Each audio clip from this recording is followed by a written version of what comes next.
What it do, what the business is, word on the streets, your boy Hooving on the Handle Hills. This is Fly God Media TV, and I'm back at it again.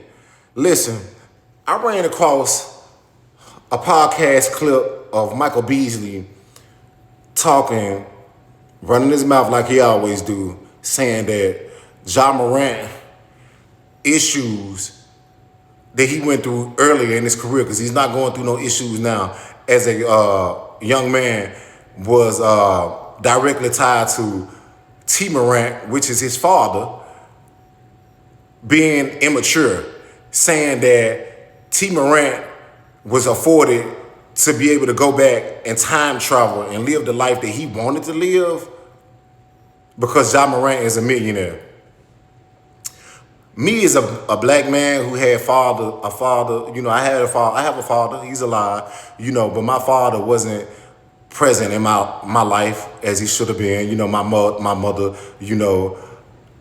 she was the woman and the man in my life, besides my uncles and people that helped mold me outside of my mom's. My dad really wasn't present in my life for other reasons that I'm not gonna even get into.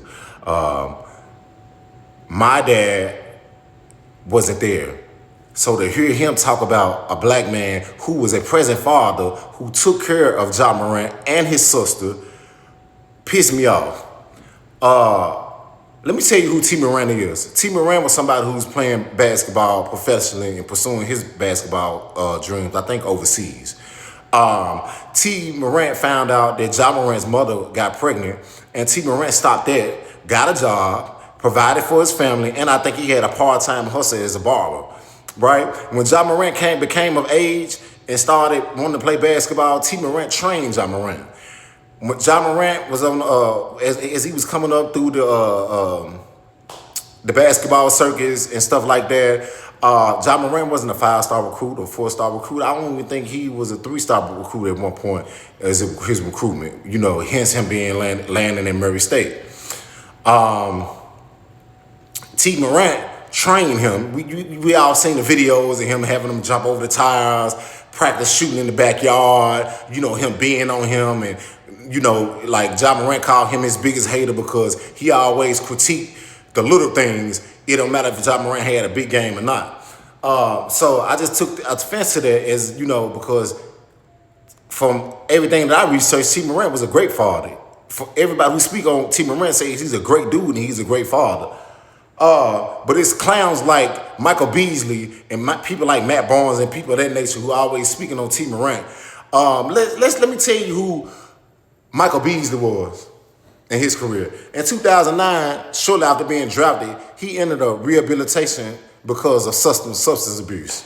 In 2011, he was already traded by then to Minnesota. He was pulled over for speeding. Let's see. In 2013, it was a sexual assault allegations filed against him in a civil suit from a young lady. In 2016, he was already overseas. He was detained in China after an altercation with a fan. In 2018, he got arrested for possession of marijuana. NBA execs spoke about Micheal Beasley, saying that he did not take preparation seriously. He was late and unfocused in practices, said that he needed more discipline and needed to have his hand held more than most players on his team. And they say that the reputation and the way he carried himself followed him from Miami to Minnesota to Phoenix.